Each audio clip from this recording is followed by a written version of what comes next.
Assalamualaikum teman aslam, jumpa lagi bersama saya Adim dan masih tetap membahas seputar gangguan asam lambung, GERD, and tips medis. Oke teman-teman, di session kali ini seperti biasa saya akan menjawab dua pertanyaan saja teman-temannya, karena mungkin waktunya terbatas gitu teman-temannya, karena ini udah sore dan mau maghrib teman-temannya. Oke, pertanyaannya seperti apa, gimana pembahasannya, simak videonya sampai selesai, jangan skip agar kalian mengerti, agar kalian paham. Kalau misalkan kalian mengerti dan paham, kalian akan lebih mudah menangani setiap sensasi dari gangguan asam lambung, GERD, anxiety, psikomatis. Karena gangguan asam lambung, GERD, anxiety, psikomatis itu sensasinya banyak sekali teman-temannya. Dari ujung kaki sampai ujung rambut kena semua dampak-dampaknya. Dan kalau misalkan kalian mengerti dan paham, insya Allah teman-temannya bisa mengurangi rasa cemas kalian, rasa takut kalian terhadap sensasi-sensasi yang sedang kalian rasakan saat ini gitu teman-temannya. Oke teman-temannya, buat teman-teman yang mau bertanya tentang seputaran gangguan asam lambung, GERD, anxiety, psikomatis, alangkah lebih baiknya kalian itu simak dulu video-video saya yang terdahulu teman-teman ya. Karena saya itu sudah banyak sekali membuatkan video-video tentang seputaran gangguan asam lambung, GERD, anxiety, psikomatis. Jadi kalau misalkan kalian mau bertanya supaya lebih paham, supaya lebih mengerti tentang sensasinya gitu teman-temannya, karena saya itu sudah buatkan banyak teman-temannya video tentang dari berbagai macam sensasi, terus gimana cara menangani setiap sensasi yang hadir, semua videonya sudah ada teman-temannya. Kalian simak aja, klik aja bagian profil saya, terus klik bagian lainnya ataupun bagian video teman-teman. Kalian scroll saja di sana teman-temannya.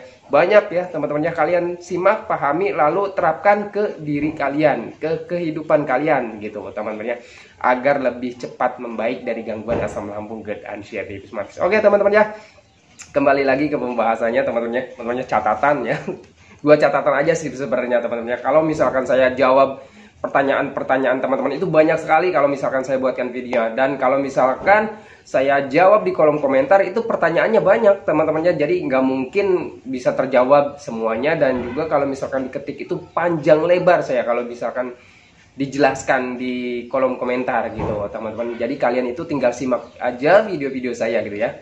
Oke, yang pertama, pertanyaan yang pertama itu kelayangan ya. Bagi orang-orang yang terkena gangguan asam lambung, GERD, anxiety, psikomatis, mengalami kelayangan itu sudah sangat sesuatu yang wajar gitu teman-temannya, menurut saya ya teman-temannya. Mungkin jika kalian teman-teman belum memahaminya, mungkin selalu merasa cemas, merasa takut ya teman-temannya, karena kelayangan itu bagi penderita gangguan asam itu sangat awet sekali teman-temannya. Bisa dibilang ya, pengalaman saya itu kelayangan itu bisa dibilang sensasi yang paling terakhir sembuhnya teman-temannya. Kenapa bisa seperti itu? Karena banyak penyebabnya teman-temannya. Oke ya, kenapa kita sering mengalami kelayangan dan kenapa kelayangan itu awet?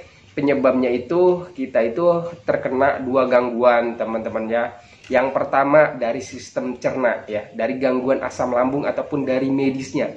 Kita itu kan terkena dua gangguan ya. Yang pertama itu dari medis, dari asam lambungnya ya, dari pencernaan kitanya yang sedang terganggu, sedang error gitu teman-temannya. Otomatis yang namanya pencernaan yang sedang error, sedang terganggu, itu ketika kita makan banyak pun ya, kita misalkan makan banyak yang mengandung protein, nutrisi, vitamin, gizi ya teman-teman ya, tetapi ketika pencernaan kitanya belum membaik 100%, apalagi kondisinya masih di bawah 75% gitu teman-teman ya, itu kelayangan pasti akan selalu hadir.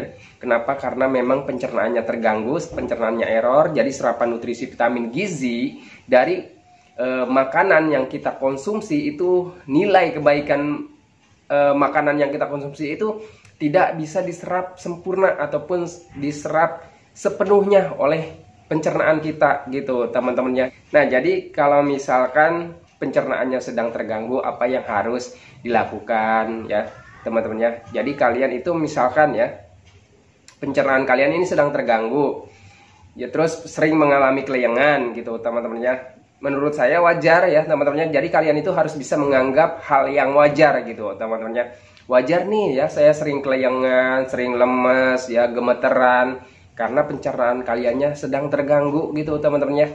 Jadi makanan apapun yang kalian konsumsi itu serapan nutrisi, vitaminnya nggak sempurna gitu untuk seluruh anggota tubuh kalian. Alhasil ya anggota tubuh kalian itu mengalami yang namanya kekurangan gitu teman-teman ya. Contoh aja ya, misalkan dari kulit, contohnya dari kulit nih teman-teman ya.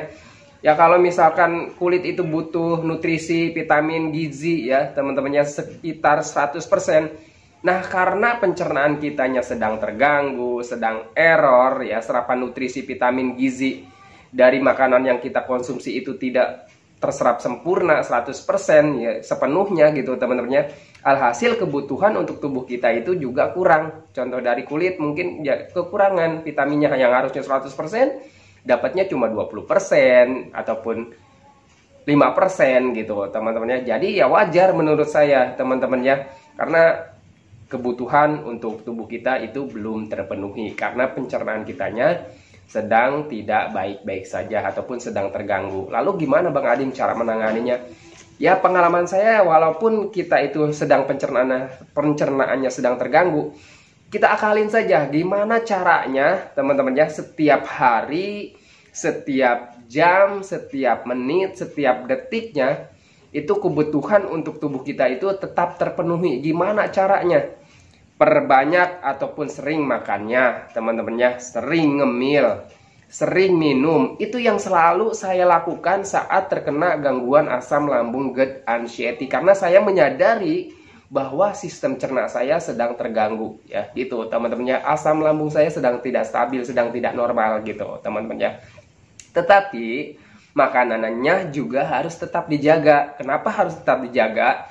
Logikanya begini teman-teman ya, seibaratnya lambung kalian ataupun pencernaan kalian itu sedang terganggu, misalkan ada ruam nih ya, misalkan ada ruamnya, apalagi kalau misalkan teman-teman itu sudah melakukan endoskopi gitu ya, sudah melakukan pemeriksaan dan lambungnya itu mengalami ada ruam ataupun ada gangguan ataupun mukosa lambungnya itu menipis gitu teman-teman ya. Ya kalian harus dijaga makannya gitu teman-teman. Jangan makan makanan pantrangan ya, seperti pedas, asam, santan gitu. Terus minuman yang beralkohol atau apalagi bersoda gitu teman-teman ya. Itu dihindari dulu. Terus makanan-makanan yang mengandung banyak gas gitu teman-teman ya. Itu harus dihindari dulu gitu teman-teman. Meskipun kita harus makan banyak ataupun sering gitu teman-teman ya, tetapi makanan-makanan yang sekiranya bisa mengganggu asam lambung kita itu tidak normal, tidak stabil lagi ataupun terganggu lagi ataupun pencernaannya terganggu lagi gitu teman-teman ya, itu alangkah lebih baiknya dihindari dulu gitu teman-teman ya. Tetapi menurut saya ya banyak juga yang bisa kita konsumsi teman-teman ya, kalau misalkan apalagi kalau misalkan kondisi kalian itu sudah diambang 75% ke atas, sudah mulai bisa latihan makan yang agak dipantang sedikit-sedikit gitu teman-temannya, menurut saya ya teman-teman, pengalaman saya seperti itu. Ataupun di 80 ya, kalau misalkan di 85% ke atas itu sudah harus gitu teman-teman ya. Kalau misalkan di 75% mungkin icip-icipnya baru sedikit gitu teman-teman, terus jedanya agak lama gitu teman-teman. Pengalaman saya seperti itu. Kalau misalkan di 75% itu saya konsumsinya yang berminyak aja, dan itu juga paling kalau misalkan tahu goreng ya, tahu goreng itu paling juga separuh teman-teman ya, separuh. Terus hari ini makan ya, ataupun sarapan pagi, misalkan sarapan pagi makan, paling makan lagi nanti 2 hari berikutnya gitu teman-teman. Latihan saya itu seperti itu, mungkin lebay ya teman-temannya, tetapi ya saya menghargai lah ya teman-temannya, menghargai pencernaan kita yang sedang terganggu itu memang harus dijaga gitu teman-temannya. Oke ya, jadi untuk kelayangan teman-temannya, menurut saya wajar ya teman-teman itu mengalami sering kelayangan gitu teman-temannya. Jadi mengatasinya ya kita sering makan, sering minum, sering ngemil gitu teman-temannya. Minumnya air hangat minimal 8 gelas setiap hari gitu teman-temannya. Jadi kalian konsisten aja seperti itu teman-temannya. Nanti insya Allah ya teman-temannya, kelayangan itu juga akan lambat laun menghilang teman-temannya. Itu penyebab pertamanya dari pencernaan gitu teman-teman. Kalau misalkan pencernaan kalian sudah membaik ya, nanti kelayangan juga akan hilang. Kalau misalkan kebutuhan untuk tubuh kalian itu sudah tercukupi, terpenuhi setiap harinya, setiap jamnya, setiap detiknya, nanti juga kelayangan akan hilang sendiri teman-teman ya. Terus yang kedua teman-temannya, penyebab kelayangan itu yang kedua itu dari efek stres teman-temannya. Orang-orang yang terkena gangguan asam lambung, GERD, anxiety, psoriasis itu cenderung stres ya. Kenapa saya katakan cenderung stres? Karena coba teman-teman ingat-ingat, kalian saat ini masih berpikir tentang sensasi gak? Masih berpikir tentang penyakit gak? Masih berpikir tentang penderitaan gak? masih rasakan tentang sensasi-sensasi yang gak nyaman gak? Kalian masih mencari-cari obat-obatan ataupun herbal-herbalan apa yang harus kalian konsumsi gitu teman-teman. Apakah kalian masih berpikir gimana nih cara menangani keliengan supaya sembuh gitu teman-teman? Kalau misalkan kalian masih berpikir seperti itu, fix teman-teman ya, kalian itu stres ya, kalian itu banyak mikir ya teman-teman ya. Karena kalau misalkan saya katakan dulu ya teman-temannya, dulu saya dikatakan sama teman-teman itu, kalian lu tuh stres banyak mikir gitu teman-temannya. Saya itu suka mengelak, saya banyak mikir apa ya gitu teman-temannya. Padahal tanpa kita sadari hal-hal sepele seperti itu, kalau misalkan kita terus berpikir ya, kita terus pikirkan teman-temannya setiap hari, setiap jam, bahkan setiap detik, itu bisa menjadi stres tersendiri bagi kita ya gitu teman-temannya. Jadi gimana Bang Adim supaya saya itu tidak selalu berpikir hal-hal seperti itu? Belajar cuek dan masa bodoh aja teman-temannya. Kenapa belajar cuek dan masa bodoh? Karena dengan kita belajar cuek dengan sensasi, masa bodoh tentang sensasi teman-temannya, berdamai dengan keadaan, berdamai dengan sensasi, itu akan membuat diri kita lebih baik gitu teman-teman ya. Kita berdamai dengan sensasi, kita pahami aja tentang sensasi-sensasi gitu teman-teman. Kalian harus yakin teman-teman ya, inilah sensasi-sensasi dari gangguan asam lambung GERD anxiety psoriasis. Beginilah sensasinya, inilah ciri khasnya. Toh kita sudah tahu teman-teman ya, gangguan asam lambung GERD anxiety psoriasis itu bukan gangguan yang berbahaya dan tidak menyebabkan M. Kenapa bisa seperti itu saya katakan teman-teman ya? Coba ingat-ingat teman-teman ya, coba kalian flashback, sudah berapa lama kalian terkena gangguan asam lambung GERD anxiety psoriasis? Ada yang 6 bulan, ada yang 1 tahun, ada yang 2 tahun, ada yang 3 tahun. Apakah kalian sekarang sudah M? Kan masih baik-baik saja, kan masih bisa menghirup udara segar, kan masih bisa melihat anak cucu, kan masih bisa melihat suami ataupun istri kalian gitu teman-teman, dan masih juga bisa melihat alam semesta, dan masih bisa melihat video yang gak jelas seperti ini teman-teman ya. Nah kalau misalkan teman-teman itu gangguan ini, kalian berpikir gangguan ini yang berbahaya dan bisa menyebabkan kematian ataupun M, ya kalian harusnya sudah M teman-teman ya. Tetapi sampai detik ini kalian itu masih baik-baik saja dan masih bisa menghirup udara segar gitu teman-teman ya. Coba berpikir ke sana, coba berpikir secara logika gitu teman-teman ya. Lalu kenapa kalian selalu berpikir aduh ini tanda-tanda, jangan-jangan ini tanda-tanda kematian, jangan-jangan ini saya umur saya nggak panjang lagi, hidup saya nggak panjang lagi. Itu permainan pikiran kalian teman-teman ya. Saya pernah ada di posisi itu dan saya pernah merasakannya teman-teman ya. Kenapa saya bisa bilang seperti ini? Karena saya pernah merasakannya dan saya pernah di posisi kalian teman-teman ya. Seperti itu teman-teman ya. Jadi untuk gangguan asam lambung GERD anxiety psoriasis itu bukan gangguan yang berbahaya teman-teman ya. Hanya sekedar mengganggu saja terhadap produktivitas kalian, terhadap perasaan kalian, terhadap pikiran kalian teman-teman ya. Seperti itu ya. Jadi untuk keliengan teman-teman ya, kalian yang pertama kalau misalkan dari medisnya, perbanyak makan minumnya ataupun sering makan minumnya teman-teman ya. Terus yang kedua, kelola stresnya teman-teman ya, belajar cuek dan masa bodoh aja. Jangan terlalu banyak mikir tentang sensasi, penyakit dan penderitaan. Kalau misalkan kalian sudah didiagnosa oleh dokter terkena gangguan asam ataupun GERD, dispepsia dan lain-lain ya. Pokoknya kalau misalkan dokter itu bukan menyatakan bahwa kalian itu hanya terkena gangguan asam seputaran asam lambung gitu teman-teman ya. Udah fix ya teman-teman ya. That's it ya, jangan banyak mikir gitu teman-teman ya. Kalian lakukan metodenya dengan konsisten teman-teman ya. Lakukan pola makannya ya, jaga pola makannya, jaga juga pola hidupnya, jaga pola pikirnya gitu teman-teman ya. Terus kalau misalkan kalian masih berobat dokter, minum obatnya dengan secara teratur, secara konsisten, ikuti arahan-arahan dokternya. Begitu teman-teman ya. Itu untuk keliengan ya teman-teman ya. Jadi untuk keliengan itu ya memang dari dua gangguan gitu teman-teman ya, dari stres dan juga dari pencernaannya mungkin belum membaik gitu teman-teman ya. Bisa karena kalau misalkan stres juga bisa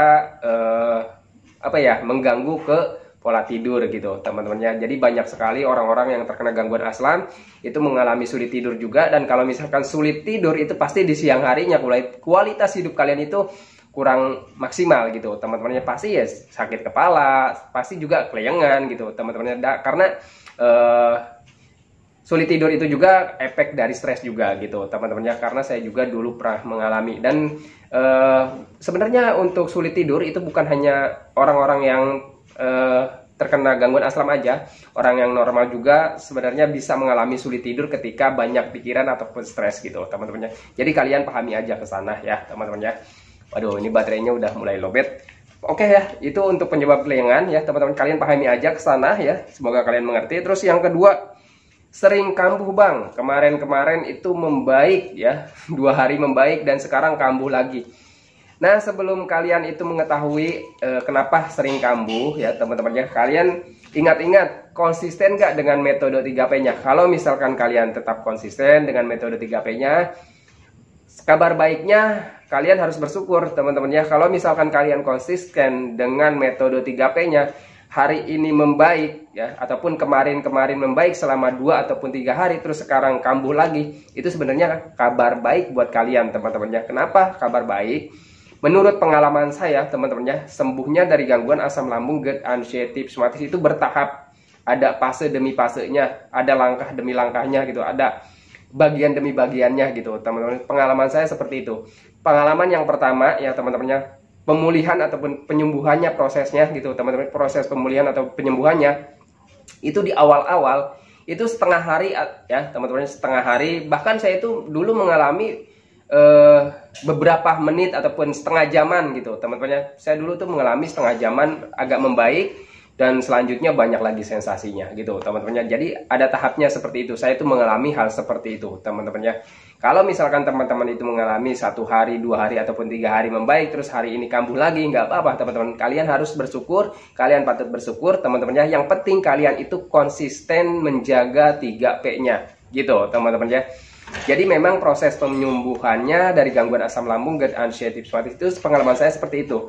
Di awal-awal saya itu ada setengah jam, terus naik lagi ya levelnya menjadi 2 jam agak membaik, terus naik lagi levelnya setengah hari agak membaik, terus sorenya kambuh lagi ataupun paginya membaik, sorenya kambuh lagi ataupun gimana nih terbalik. Paginya nggak nyaman, sorenya nyaman gitu teman-teman. Terus hari ini nyaman, besok kambuh lagi, terus 2 hari membaik, besok kambuh lagi. Nggak apa-apa teman-teman, saya juga mengalami seperti itu teman-teman ya.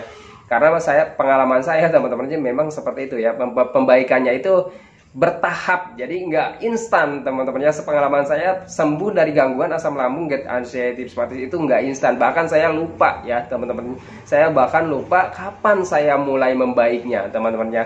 Saya tahu-tahu ya saya nyaman aja gitu teman-teman ya, karena saya konsisten dan fokus dengan menjalankan metode 3P. Terus sering hiburan, sering senang-senang gitu teman-teman ya. Senang-senang itu ataupun hiburan itu mudah teman-teman ya. Apa yang kita senangi, apa yang membuat kita bahagia, lakukan saja teman-teman ya. Yang penting ada di hal yang positif gitu ya. Menurut pengalaman pribadi saya seperti itu teman-teman ya. Jadi kalau misalkan teman-teman itu mengalami kambuhan, nggak apa-apa teman-teman ya. Kalian konsisten dan fokus dengan metode 3P-nya. Kalian patut bersyukur kalau misalkan hari ini 2-3 hari membaik, terus besoknya kambuh, nggak apa-apa. Ataupun kemarin-kemarin membaik, sekarang kambuh, nggak apa-apa teman-teman ya. Konsisten aja dengan menjalankan metode 3P-nya. Sering minum air hangat pelan-pelan minimal 8 gelas setiap hari. Terus selebihnya kalian sering hiburan, sering jalan-jalan gitu teman-teman ya. Begitu teman-teman ya. Jadi pembahasan tentang kelayangan ya, sering kelayangan dan kenapa kelayangan awet, terus kenapa sering kambuhan. Ya, jadi penyebab ataupun penanganannya seperti itu saja teman-teman ya. Semoga video ini bisa membantu, semoga video ini bisa bermanfaat, semoga bisa menjadi patokan, panduan, ataupun sekedar memotivasi ya teman-teman. Ataupun lebih minimal sekedar menemani kalian yang belum membaik dari gangguan asam lambung, GERD, anxiety, psoriasis. Semoga video ini bermanfaat teman-teman ya. Dan semoga buat teman-teman yang belum membaik, semoga lebih cepat membaik teman-teman ya.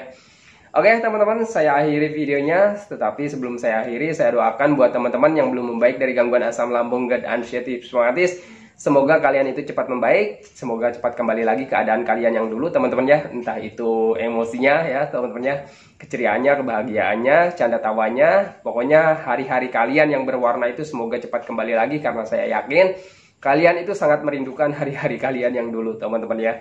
Dan jangan lupa doakan juga saya teman-teman ya, agar saya itu tetap sehat, tetap kuat, tetap ceria, agar tetap bisa menemani kalian yang belum membaik dari gangguan asam lambung, GERD, anxiety, psoriasis. Oke teman-teman, saya akhiri videonya. Assalamualaikum warahmatullahi wabarakatuh.